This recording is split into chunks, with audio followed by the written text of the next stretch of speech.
नमस्कार, मी पंजाब डक। आज आहे 21 जुलै 2025। मी या सोयाबीनच्या शेतामध्ये उभा आहे, पण ही सोयाबीन आहे धाराशिव जिल्ह्यातली, म्हणजे धाराशिव जिल्ह्यातली ही सोयाबीन आहे। पाहू शकता कसं पीक बहरलेलं आहे। तर इतके जोरात पीक आहेत, म्हणजे हे धाराशिवकडले। आणि या ठिकाणून धाराशिवचे काही जणांची सोयाबीन सुकत आहे, म्हणून या धाराशिव जिल्ह्यातूनच एक त्यांच्यासाठी एक आनंदाची बातमी देतो।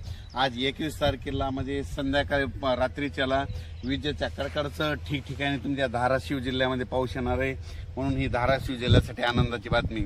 लातूर जिल्ह्यात देखील पाऊस येणार आहे, नांदेड जिल्ह्यात देखील येणार आहे, त्याच्यानंतर सोलापूर जिल्ह्यात येणार आहे, अहिल्यानगर येणार आहे, इकडं सांगलीकडे येणार आहे, साताऱ्याकडे, संभाजीनगर आहे, जालना जिल्ह्याकडे आज येणार आहे, परभणी जिल्ह्याकडे, बीड जिल्ह्याकडे, त्याच्यानंतर हिंगोली, त्याच्यानंतर बुलढाणा जिल्ह्यात देखील आहे, त्याच्यानंतर जालना, संभाजीनगर, जळगाव जिल्ह्यामध्ये, नाशिक जिल्ह्यामध्ये कोकणात जोरदारच पडणार आहे, म्हणून हे लक्षात येतं। म्हणजे सांगायचं झालं तर 21, 22, 23च्या दरम्यान आता हे जे जिल्हे सांगितले त्या जिल्ह्यात चांगला पाऊस पडणार आहे।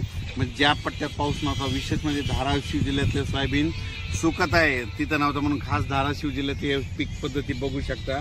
एवढी मोठी सोयाबीन आलेली या ठिकाणी देखील आज धाराशिव जिल्ह्यात खूप ठिकाणी पाऊस पडणार आहे, या 3 दिवसात पडणार आहे, म्हणून हा अंदाज लक्षात येता। पण त्याच्यानंतर बीड जिल्ह्यात देखील आहे, लातूरकडे आहे, नांदेड आहे, परभणी आहे, हिंगोलीकडे आहे, वाशिमकडे आहे, अकोलाकडे आहे। म्हणजे राज्यात म्हणजे आजपासून ठिकठिकाणी पावसाला सुरुवात होणार आहे। म्हणजे जवळपास जिल्ह्याच्या जवळपास 50% भागात तरी आज बऱ्याच ठिकाणी पाऊस पडेल। आजच्या पेक्षा म्हणजे 22 तारखेला आणखी याची व्याप्ती वाढत जाणार आहे, 23ला आणखीन जास्त वाढणार आहे। म्हणजे सांगायचं झालं तर या 4 दिवसामध्ये 21, 22, 23 आणि 24च्या दरम्यान म्हणजे ह्या धाराशिव जिल्ह्यात सगळीकडेच पाऊस पडून जाईल आणि सगळ्यांचं जे सुकलेलं सोयाबीन आहे ते चांगलं दिसणार आहे, म्हणून हा अंदाज लक्षात। अचानक वातावरणात बदल झाला तर लगेच एक मेसेज दिला जाईल।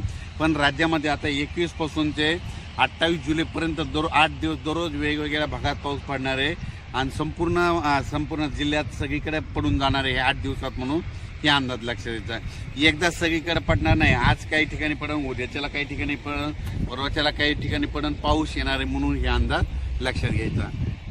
अचानक वातावरणात बदल झाला तर लगेच एक मेसेज दिला जाईल। धन्यवाद।